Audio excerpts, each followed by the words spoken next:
Buenos días, amada iglesia. Es para mí un honor y una alegría, aunque no deja de ser triste el hecho de que no estemos congregándonos en este momento, que por efectos de esta pandemia tengamos que ir varios fines de semana. Parece que son varios fines de semana que tenemos que estar de esa manera, viéndonos o digamos que compartiendo este rato entre todos. La idea es que todos estemos en este momento conectados. No esperemos a que esté la grabación más tarde para ver el sermón más tarde, porque es en este momento, es en este instante donde debemos estar nosotros. Esta sección de la carta del apóstol Pablo le hemos llamado proseguir a la meta. Pero antes de continuar, acompáñenme todos en oración delante del Señor. Padre Santo, bondadoso Dios, aquí está tu iglesia delante de ti, expectante. Está pendiente, Señor, de lo que tengas para decirnos el día de hoy. Ha pasado una semana desde que nos congregamos. Ha pasado una semana en la cual ha habido de todo. Alegrías, tristezas, dificultades, trabajo, enfermedades, etcétera, etcétera. Pero estamos firmes delante de ti, Señor. Entendemos y sabemos que todos tus decretos son absolutamente perfectos. Que todo lo que está pasando en este momento en la tierra o en el universo es porque es controlado por ti absolutamente. Nos alegramos que tú nos controles, Señor. Alegramos que nosotros somos tus hijos y algunos criaturas, pero que estamos dependiendo enteramente de ti. Así que, Padre, te pedimos que esta mañana, después de haber recibido la enseñanza que recibimos, nos des, Señor, de tu palabra, que nos enseñes, que continuemos recibiendo de la carta del apóstol Pablo a los filipenses esta enseñanza magnífica para nuestras vidas. Señor, haz no solamente que en el sermón haya salvación, sino que en el sermón también haya arrepentimiento, que en el sermón también haya exhortación, que en el sermón haya también alimento para nuestra vida y para nuestras almas. Te lo pedimos en el nombre de Jesús. Amén, amén y amén.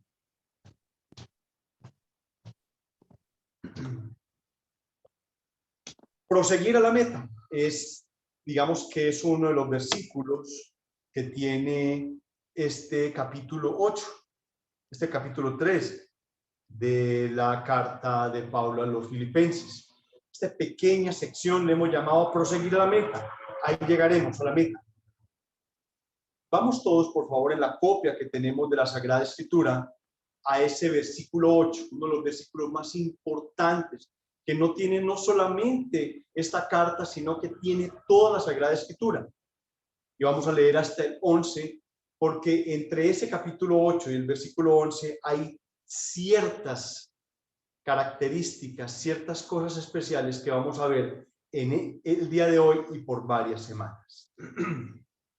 Dice así, la inerrante y todo suficiente palabra de Dios en el capítulo 3, versículo 8. Y ciertamente aún estimo todas las cosas como pérdida por la excelencia del conocimiento de Cristo Jesús, mi Señor, por amor del cual lo he perdido todo y lo tengo por basura para ganar a Cristo y ser hallado en él, no teniendo mi propia justicia, que es por la ley, sino la que es por la fe de Cristo, la justicia que es de Dios por la fe, a fin de conocerle y el poder de su resurrección y la participación de sus padecimientos, llegando a ser semejante a él en su muerte, si en alguna manera llegase la resurrección de entre los muertos. Queridos amigos, hermanos, esta es la palabra del Dios eterno, la palabra santa. La semana pasada vimos cómo Pablo describía aquellos estatus, unos privilegiados y otros alcanzados. Los privilegiados, ya aquellos que él tenía por el solo hecho de haber nacido donde nació, de haber tenido los padres que él tuvo, de haber nacido en el tiempo, en la región, en la tribu, en la lengua que él hablaba, inclusive haber tenido el maestro que tuvo. Luego adquiere unos estatus alcanzados que son por sus propios medios, no heredados, que lo posicionaban en la sociedad y en el entorno como una persona muy importante. Aparentemente parecía Pablo tenerlo todo. Creía que agradaba a Dios cumpliendo los ritos y los requerimientos, guardando su herencia ortodoxa, era un devoto legalista y a ultranza de ese judaísmo y un perseguidor de todo aquel que fuese enemigo del judaísmo. En esa época perseguía a los del camino, a los cristianos. Pablo consideró, después de que el Señor interviene en su vida, él consideró que todo esto era inútil para la salvación. Recibió como revelación y enseñanza que la salvación era por gracia, es por gracia, por medio de la fe en Jesucristo. Una falsa religión está llena de engaños y te conducen a una condenación del alma. Comenta MacArthur acerca de estos versículos, digamos que haciendo una interpretación de lo que dice: durante todos estos años, como diría Pablo, mi salvación ha sido edificada sobre mi ritual, mi raza, mi rango, mi tradición, mi religión, mi sinceridad y mis obras. Y después me encontré con Cristo y vi que todo era pérdida, y con gusto lo entregué, lo cedí por causa de Cristo, por causa de Cristo. Fin de la cita. La lectura de estos versos que acabamos de ver en el original son una sola frase. Si ustedes ven entre el verso 8 y el verso 11, cada versículo termina o en una coma o en un punto y coma. No es que sean frases independientes, sino que continúan. Del verso 8 al 11 es un solo texto, entero, una sola frase. Tenemos que partirla por efecto del estudio que estamos haciendo. Eso es en el original. Podemos concluir que para los judíos y los judaizantes la relación con Dios era ritualista, ceremonial, de iniciación, intelectual, hasta geográfica y de sangre. Eso no era una relación personal como nos enseña la Sagrada Escritura. Y para salir de ahí hay que dejarlo todo para hallar a Cristo. Tú no te puedes contaminar con ritos, ceremonias, iniciaciones, con nada intelectual, por el solo hecho de haber nacido en el Parque de Berrío, haber nacido aquí en un país absolutamente pagano, idólatra. Tú no tienes que ser idólatra, tú tienes que dejar eso para poder hallar a Cristo. Cristo, Él es el único medio de salvación. Todo aquello que Él tenía, que había conocido, eran sombras de lo real. Miren lo que era Cristo para Pablo, y ya lo vimos en el capítulo 1, versículo 20. Vamos ahí, capítulo 1 de Filipenses, versículos 20 y 21.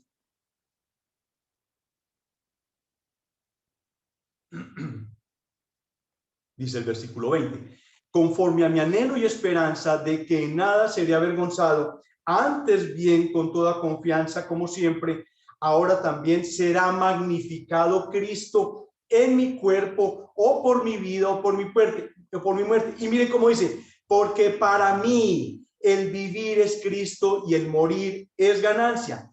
Eso era Cristo para Pablo. Dice, para mí era algo personal, algo personalizado, era una relación con Dios cercana. En el Antiguo Testamento también encontramos a alguien que expresaba esa vinculación con Dios como algo íntimo, algo propio, algo personal, y ese era David. En el Salmo 18, capítulo 1 y 2, miren lo que dice: te amo, Jehová, fortaleza mía.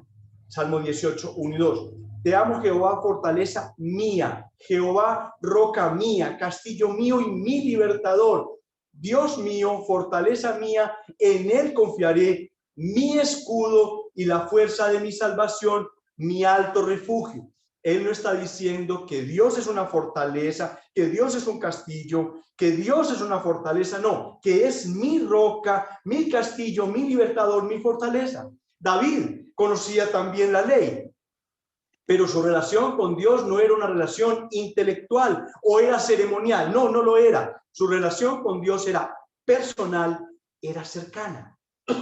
Si tú dices ser cristiano, toda tu vida debe estar sentada en Cristo. Cristo debe ser para ti ese eje central. Miremos cómo le dijo Pablo a los Corintios en su segunda carta. capítulo 5, versículo 15. Él dice, y por todos murió para que los que viven ya no vivan para sí, sino para aquel que murió y resucitó por ellos. Y por todos murió para los que viven ya no vivan para sí, sino para aquel que murió y resucitó por ellos. Es vivir para Cristo. Esta es una pequeña introducción. Ahora, en el desarrollo de nuestro tema tenemos dos unidades de pensamiento. Es muy importante lo que vamos a ver. Primer punto, ojo, ¿cuántas cosas? Todas las cosas. Ese es el primer punto. ¿Cuántas cosas? Todas las cosas. Y el segundo punto, lo que se gana cuando se tiene a Cristo. Lo que se gana cuando se tiene a Cristo. Vamos a ese primer punto. ¿Cómo vamos a entender ese versículo 7 que habla de unas cosas y el versículo 8 que habla de otras cosas? Versículo 7 dice, el anterior, el que vimos 8 días, pero cuantas cosas para mí eran ganancias, las he estimado como pérdida por el amor de Cristo. Esas cosas que está hablando el apóstol Pablo ahí, eran lo que acababa de ver, era lo que había sido expuesto y que habíamos analizado en ese capítulo, en ese versículo 5 y 6. ¿Cuántas cosas? Circuncidado al octavo día, del linaje de Israel, de la tribu de Benjamín, hebreo de hebreos, en cuanto a la ley fariseo, en cuanto a celo perseguidor de la iglesia, en cuanto a la justicia que es la ley irreprensible. Esos son, en ese versículo 7, esas cuantas cosas eran para mi ganancia, lo que él había dejado, esas cosas. Pero miren cómo dice el versículo 8, y ciertamente aún estimo todas las cosas. Pero arranquemos con ese y ciertamente aún. En el texto griego se podía parafrasearse de la manera siguiente. Miren, y ciertamente aún podría decirse así. Sí, lo anterior es verdad, pero aún más que eso, yo también. Eso se puede interpretar de esa manera. O sea, todas las cosas, sin límite, sin excepción, todas las cosas en la tierra en las que pudiera poner esperanza eran para él basura.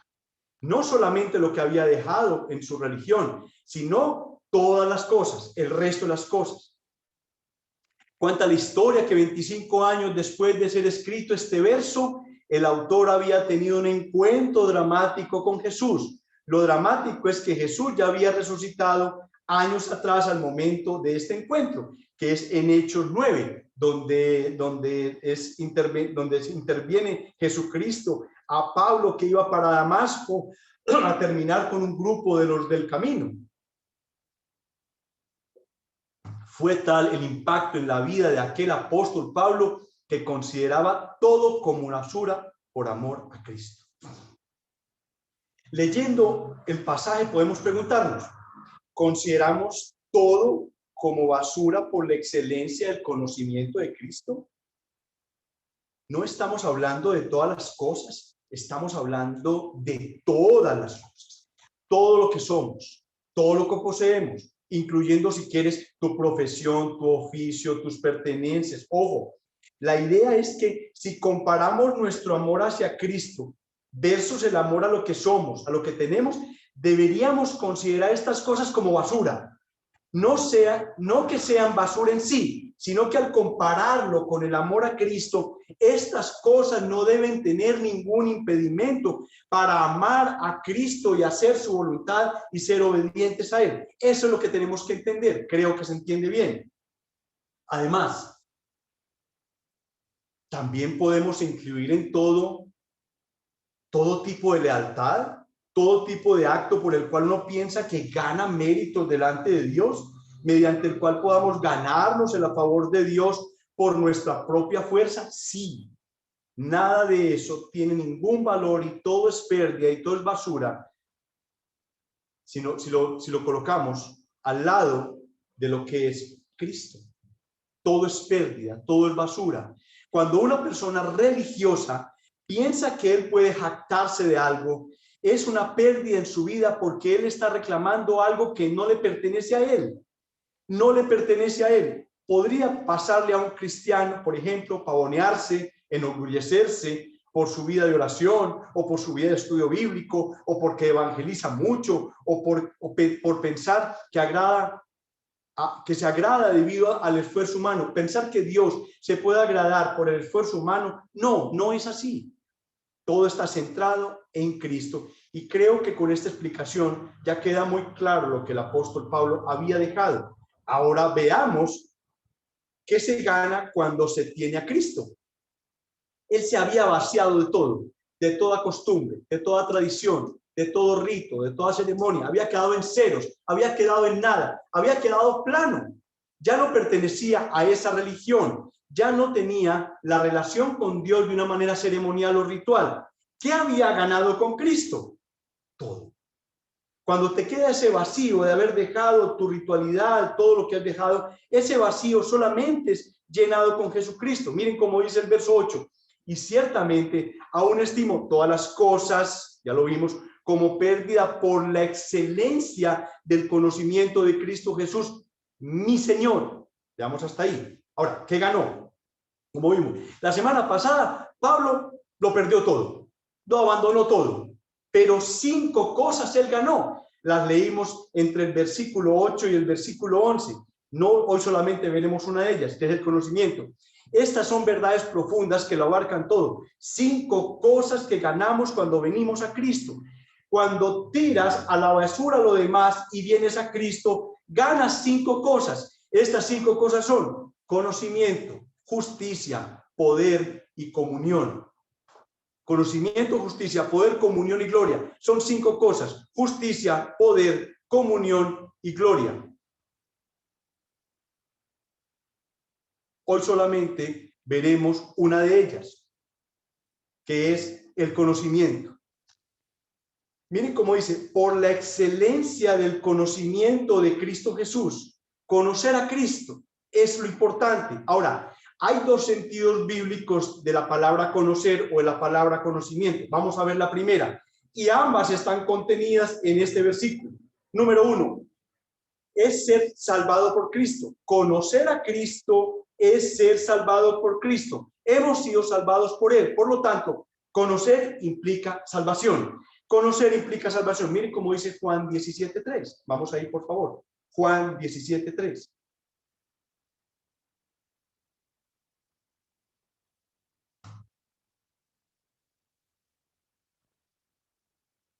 Y esta es la vida eterna. Miren, y esta es la vida eterna, que te conozcan a ti, el único Dios verdadero, y a Jesucristo que has enviado. ¿Lo ha enviado a qué? A la salvación. La salvación tiene que ver con conocer a Dios, porque el hombre en su estado natural no conoce a Dios. No lo conoce en el sentido más elevado de la palabra. El hombre, a causa del pecado, está bajo la condenación de Dios. Está separado, está alejado, no conoce a su creador, no conoce su carácter, no vive para él, no tiene comunión con él. El hombre es un completo extraño para Dios. Y esto es cierto no solamente para judíos, sino también para gentiles. Es por eso que Jesús, cuando estaba con los judíos y ellos se jactaban de ser descendientes de Abraham, se jactaban de que Dios era el padre de ellos, y Jesús le dijo: pues ni a mí me conocen ni conocen al Padre. No me conocen a mí ni conocen al Padre, pero ellos se jactaban de que eran descendientes de Abraham. El pecado no solo ha puesto una separación entre Dios y el hombre. El pecado ha corrompido al hombre en absolutamente todo su ser. No solamente su cuerpo ha sido afectado, por eso nos enfermamos, por eso nos envejecemos, sino también su alma ha sufrido los efectos del pecado. Su mente y su corazón han sido afectados por el pecado. Por eso el hombre no conoce a Dios. El pecado ha cegado la mente del hombre y por eso impide conocer a su creador, a su salvador. El entendimiento del hombre ha quedado definitivamente afectado por el pecado. No es capaz de conocer, porque si fuera capaz de conocer, reconocería inmediatamente quién es su creador con el solo hecho de ver la creación, con el solo hecho de medio tocar la Sagrada Escritura. A menos que, ¿saben? A menos que la gracia de Dios lo haga nacer de nuevo. Si no, es un ciego a la realidad espiritual. Su entendimiento a causa del pecado está limitado y corrompido. El hombre en su estado natural no entiende lo grave de su condición y lo serio de su pecado ante Dios. Desconoce cuán pecador es y desconoce cuánto es digno de la ira de Dios, de aquellos atributos que hemos estado viendo. Ha perdido definitivamente total la capacidad de reconocer a su creador, de discernir que tiene un Dios grande, poderoso, de discernir la belleza de Dios, la suficiencia de Dios. Él no ve a Dios como un Dios deseable, no lo ve como si fuera bueno, vasto, suficiente, digno de adoración. Eso lo tiene el hombre cegado, no lo tiene, su entendimiento está dañado por el pecado. Dice un pastor, el pastor Morey, dice, ahora no solo su visión espiritual ha quedado afectada, también el corazón del hombre ha sido corrompido por el pecado. Por eso el hombre no solamente no entiende, sino que no desea a Dios, no disfruta a Dios, no lo quiere. El hombre, desde que nace en su estado natural, ama todo lo que Dios odia y odia todo lo que Dios ama.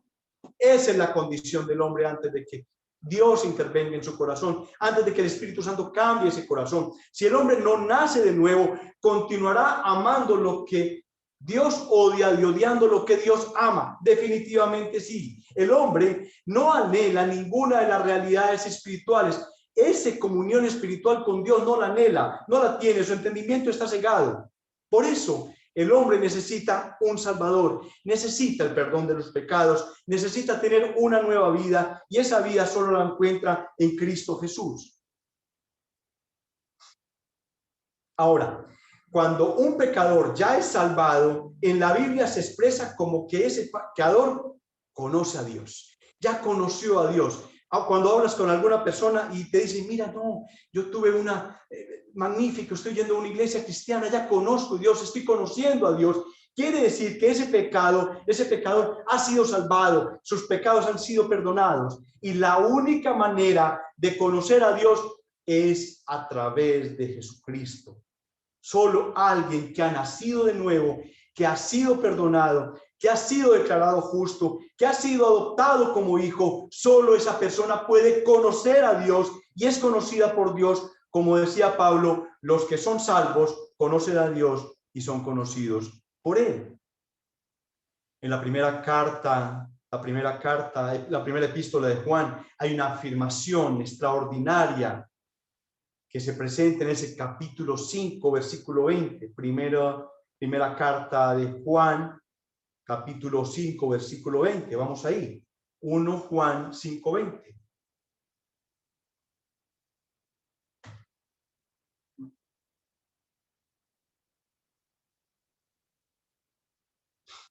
Mire cómo dice, pero sabemos que el Hijo de Dios ha venido y nos ha dado entendimiento para conocer al que es verdadero, y estamos en el verdadero, en su Hijo Jesucristo. Este es el verdadero Dios y la vida eterna.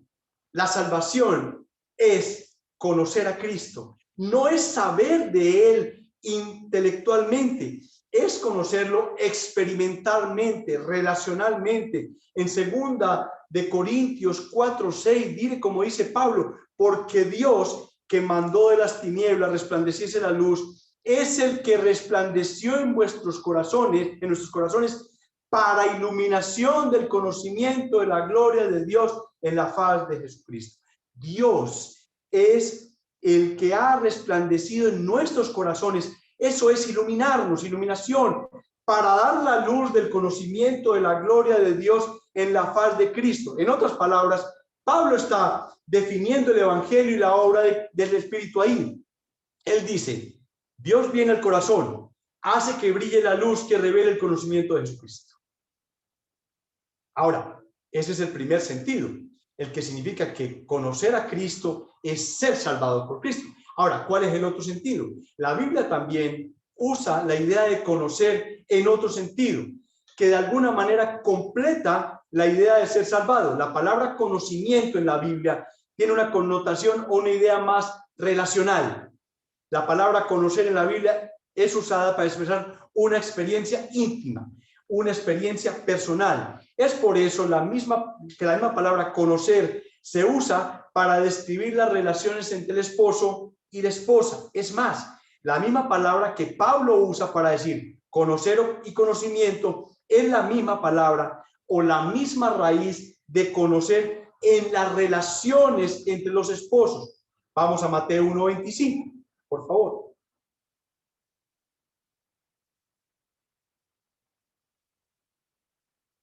Dice así: pero no la conoció. ¿Quién? José, hablando de María. Pero no la conoció hasta que dio a luz a su hijo primogénito y le dio por nombre Jesús. No tuvo relaciones con ella, no tuvo relaciones con ella hasta que nació Jesucristo. Entonces, esa es la idea, es tener comunión con Dios, es conocer a Cristo, es conocer a Dios, es ser salvado por Cristo, pero también es tener una comunión íntima, relacional con Cristo. El conocimiento de Cristo es también una manera de expresar que ahora tenemos realmente un compañerismo con Dios. Miren cómo dice Juan 10:14. Yo soy el buen pastor y conozco mis ovejas y las mías que me conocen. Es una relación íntima entre el pastor y sus ovejas. Eso es absolutamente espectacular lo que está diciendo Jesús aquí. Está describiendo la relación que tenemos con él. Una relación íntima, de cercanía. Es una idea, es digamos que algo muy profundo lo que le está diciendo aquí. Es la relación entre una oveja con su pastor. Jesús le está diciendo a sus discípulos que sus ovejas conocen a su pastor y el pastor conoce a las suyas. Es un conocimiento relacional, es un conocimiento absolutamente íntimo, absolutamente profundo, es de cercanía, es de dependencia. Una oveja depende absolutamente de su pastor, depende del pastor, y ese pastor, el pastor de pastores es Jesucristo. Miren la segunda parte de este versículo 10, de este capítulo 10, versículo 15. Miren cómo dice: así como el Padre me conoce y yo conozco al Padre. Él está diciendo: yo conozco mis ovejas, mis ovejas me conocen a mí, así como el Padre me conoce a mí y yo conozco al Padre y pongo mi vida por las ovejas. Está elevando a un nivel máximo lo que es conocer, lo que es la relación entre las ovejas y el pastor y Dios. Dice que es lo mismo, que yo conozco al Padre, así como el Padre me conoce y yo conozco al Padre. Es decir, de la misma manera que tengo, dice Jesucristo, de la misma manera que tengo una gloriosa y cercana relación con mi Padre, así de glorioso y cercana es la relación con mis ovejas. Pero también hay una distinción, implica que no todos lo conocen a Él. Solo un creyente, solo los creyentes pueden decir: yo conozco a Dios. Jesús está diciendo que su relación con sus ovejas es de cercanía, es de amor recíproco, es un deleite mutuo entre ellos. Conocer a Cristo es tener comunión cercana con Cristo. Juan lo decía en su primera epístola, capítulo 1, versículo 3. Lo que hemos visto y oído, eso os anunciamos, para que también vosotros tengáis comunión con nosotros. Y nuestra comunión verdadera es con el Padre y con su Hijo Jesucristo. Lo está diciendo Juan. Tenemos una comunión absolutamente verdadera. Eso es el otro mirar de la palabra conocer. Conocer es esa comunión verdadera. Conocer viene de salvación, pero conocer también es esa relación, esa cercanía que tenemos nosotros. Y la relación también la hace la Sagrada Escritura, es la misma relación y cercanía que hay entre el esposo y la esposa. De hecho, un esposo y una esposa se convierten ¿en qué? En una sola carne. Y esto apunta y señala la realidad de nuestra comunión íntima con Cristo. Tenemos que ser uno con Él. Por eso tener conocimiento de Cristo es también una manera de expresar que tenemos comunión con Él, compañerismo con Dios por medio de Jesucristo. Entonces, estas dos ideas, conocer a Cristo significa ser salvado por Cristo, y conocer a Cristo significa tener comunión con Cristo, tener compañerismo con Dios por medio de Cristo. Continuemos con este versículo 8. Hoy solamente nos quedaremos en el versículo 8. Ya vimos una de aquellos beneficios que obtuvo el apóstol Pablo cuando dejó la ritualidad, dejó todo aquello ceremonial para relacionarse con Dios, ya su relación es diferente, es de conocimiento, es de intimidad, es diferente. Ellos, el Dios de ellos quizás era una ceremonia, un ritual, pero ellos no veían que podía haber una relación estrecha con Él. Cuando Cristo muere en la cruz del Calvario, dice que su cuerpo es rasgado y en el mismo instante el velo del templo es rasgado. Cuando es expuesto el lugar santísimo, delante del pueblo lo pudieron ver. Ya la relación con el Padre era directa. Veamos qué dice más el versículo 8. Y ciertamente aún estimo todas las cosas como pérdida por la excelencia del conocimiento de Cristo Jesús, mi Señor, por amor del cual lo he perdido todo y lo tengo por basura para ganar a Cristo. Lo que está diciendo aquí Pablo es que nada se compara con haber sido salvado por Cristo. Nada se compara por haber sido redimidos por Cristo. Nada supera el hecho de que hemos sido rescatados por Cristo. Las cosas, si tú tienes alguna cosa valiosa, las cosas más valiosas para los hombres pierden absolutamente todo su valor cuando las comparamos con la salvación que Cristo nos ha dado. Todo, absolutamente todo, pierde su encanto cuando es puesto al lado de la salvación que nosotros tenemos en Cristo Jesús. Lo que Pablo también nos quiere expresar es que nada, absolutamente nada supera el hecho de haber conocido al Salvador. Miren, nada precioso, ni lo deseable, ni lo excelente de la vida sobrepasan en ningún momento la comunión que debemos tener con Cristo. Ni siquiera se acercan, ni se ven, ni siquiera se asoman a una pequeña realidad. Nada se acerca a la realidad de tener a Cristo. Cristo es lo mejor. Cristo es mejor que todo esto. David, miren cómo lo decía David. David en el Salmo 33:3. Vamos a ir a ver 3 salmos.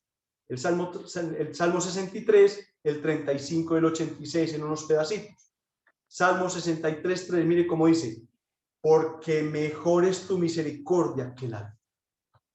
Mejor es tu misericordia que la vida. ¿Para qué tener vida si no tenemos la misericordia de Dios? Si no tenemos su amor, si no tenemos su relación. No hubiéramos nacido más bien. Si no tenemos a Cristo, mejor no haber nacido. También David en el Salmo 35, miren cómo dice: entonces mi alma se alegrará en Jehová, se regocijará en su salvación. Todos mis huesos dirán: Jehová, ¿quién como tú? Dice también el salmista David. Y en el Salmo 86, versículo 5 dice: porque tú, Señor, eres bueno y perdonador y grande en misericordia para todos los que te invocan. Y en el versículo 8 dice: oh Señor, ninguno hay como tú entre los dioses. El profeta Miqueas, en el capítulo 7, versículo 18 al 20, miren cómo dice: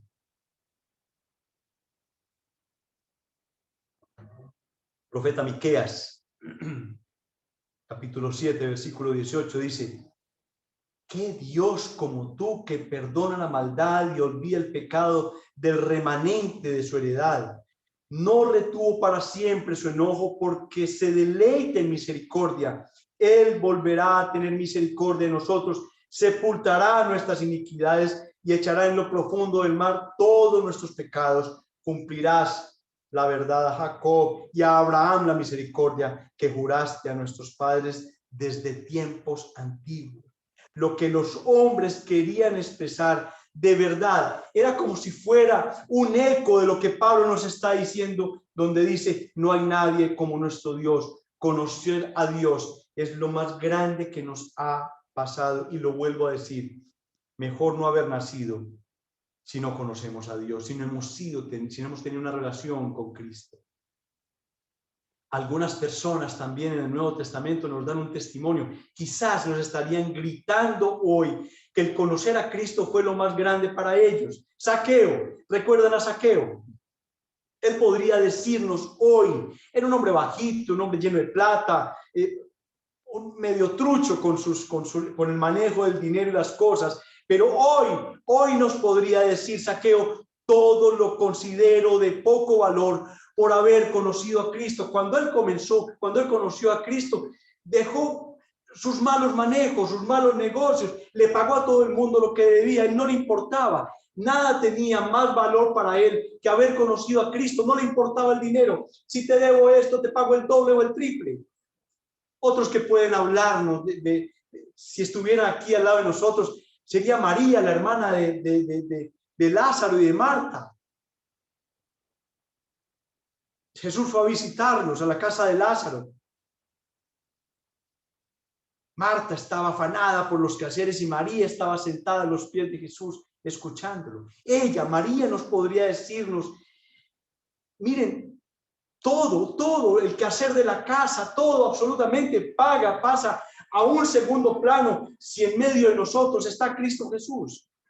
Y miren cómo Jesús le respondió: Marta, Marta, afanada y turbada estás con muchas cosas, pero solo una cosa es necesaria, y María ha escogido la parte buena, la cual no se le será quitada.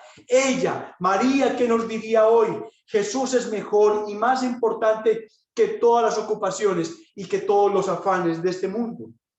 Otro, Simeón, la ternura de ese hombre. Yo quizás si esto está grabado allá en la eternidad, me encantaría conocer a Simeón. Esa ternura cuando le ponen en sus brazos al Salvador y él dice, él dice: ahora, Señor, despides a tu siervo en paz conforme a tu palabra, porque han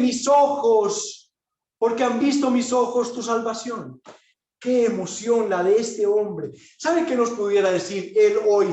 Despídeme ya, porque Cristo es mejor que vivir. Eso es lo que dice el apóstol Pablo en estos mensajes que hemos visto. Cristo es mejor que cualquier cosa, sobrepasa cualquier cosa.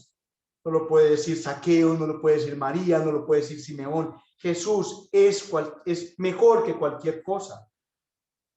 El excelente conocimiento que Pablo posee tiene por objeto Cristo Jesús. El conocimiento que él tenía antes era un conocimiento que le sirvió posiblemente para algo, pero lo máximo de su conocimiento es Cristo. Dicho conocimiento resulta de una fe práctica y no de la razón o de las emociones. Pablo añade: mi Señor. Miren como dice también la Escritura, miren.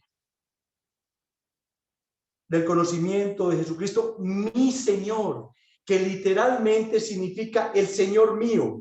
Pablo reconocía y se continuó reconociendo a Cristo como el único Señor de su vida. Fue en el camino a Damasco, como les dije ahora, que primera vez Pablo reconoció a Cristo como Señor. Cuando él cae al piso: ¿qué quieres conmigo, Señor?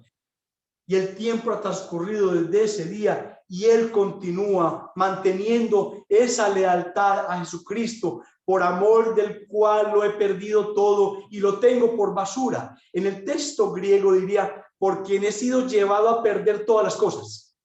En el texto griego, el verbo utilizado aquí es sufrir pérdida. A causa de esa conversión, Pablo perdió todo, inclusive la relación con su familia y posiblemente una herencia que le pertenecía a él, alta, grande, porque él era una persona bien, de influencia, era rica, la familia podía tener posesiones, pero lo perdió todo por haber seguido a Cristo. Acuérdense, observe que Pablo dice: he perdido todas las cosas. Todo lo que legalmente le pertenecía ha sido quitado por haber abrazado el cristianismo. Ya más de uno de nosotros nos ha pasado que posiblemente nuestras familias, después de que supieron que éramos cristianos, quizás han bajado la relación con nosotros. Hay personas que han peleado con su papá o su mamá o con los hermanos y posiblemente no quieran tener ninguna relación con ellos porque han seguido a Cristo. Es complicado, lo que es la parte ritual y ceremonial agarra mucho a las personas y prefieren perder a un hermano, un familiar, que conocer verdaderamente a Cristo. Miren cómo dice Pablo también: y lo tengo por basura. Las cosas que antes tenían mucho valor para Pablo ahora eran basura, o posiblemente se puede interpretar como estiércol. El vocablo basura podría también significar lo que es echado a los perros, posiblemente las sobras de las fiestas, las sobras de la comida, o también puede significar las heces fecales. De todos modos, lo que Pablo desea destacar es que Todas las cosas para él tenían alguna prioridad, todo tenía alguna prioridad, y después de conocer a Cristo han sido sustituidas, se consideran basura, no valen por la persona gloriosa de Cristo Jesús. ¿Cómo termina esto? Para ganar a Cristo. Es una frase que indica un propósito enfático. Hay énfasis ahí, literalmente dice, para Cristo ganar. El verbo ganar se contrasta con perder. Dice que todo lo perdió y lo consideró por basura. ¿Y qué ganó? ¿Para ganar a quién? A Cristo. Esa palabra se contrapone, para ganar a Cristo se contrapone a lo que es perder. Ganar a Cristo es tenerlo todo. Y ganarle es gozar de él en todos sus aspectos. El apropiarse de Cristo debe ser muchas veces obstaculizado por la mundanalidad, por la indiferencia, por la pereza, el egoísmo. Y esto lo digo para la iglesia, ahorita también lo vemos en las aplicaciones. Por tanto, es necesario que todas las cosas de este mundo sean mantenidas dentro del marco correcto y que haya una disposición constante de renunciar a todo lo que obstruya la relación personal con Cristo. Tenemos que tener cosas en nuestra vida, tenemos que tener posesiones, tenemos que tener un trabajo, hijos, familia, esposa, actividades, pero nada de eso debe opacar la relación que nosotros tengamos con Cristo Jesús. Todo se pierde, todo pierde su valor cuando lo comparo con el incomparable valor de haber conocido a Cristo Jesús. Amén. Aplicación. Esto que digo es duro, de verdad, pero ocurre. A mí me pasa con la relación con muchas personas, con familia. Y la pregunta es, ¿sabes que la persona más dura que alcanzar en el mundo para Cristo es la persona que es religiosa? Es la más difícil, es complejo cuando son muy religiosos. Entre más religiosos son y más sinceros son más aferrados a esa tradición y más ceremoniales son más difíciles, son completamente difíciles de alcanzar. Obviamente la obra del Espíritu Santo es poderosa, pero es complejo cuando la gente está amarrados a una gran tradición que viene por años o una tradición que es geográfica. Yo siempre le he preguntado a las personas, le he dicho a las personas, mira, tú eres católico porque tú eres un creyente geográfico. ¿Por qué geográfico? Porque naciste en Medellín y porque Medellín tiene mayor ascendencia católica. Pero si hubieras nacido en la India, pertenecerías a una de las 1000 religiones de la India. ¿Por qué? Porque tú no investigas, porque tú no lees la Sagrada Escritura, porque se ha parado al frente de ti un sacerdote a decirte una cantidad de cosas y tú no la has confrontado con la Sagrada Escritura. No, ellos han creado fuera de la religión una cosa que es la interpretación de ellos y le han dado un valor inmensamente grande. A mí hay hermanos que me han dicho, yo nací católico romano y me voy a morir católico romano. Yo no lo sé. Es la intervención del Espíritu Santo. Yo les he predicado el Evangelio y el llamado es a predicarles el Evangelio para que el Espíritu Santo coja esa palabra que es predicada y cambie sus corazones.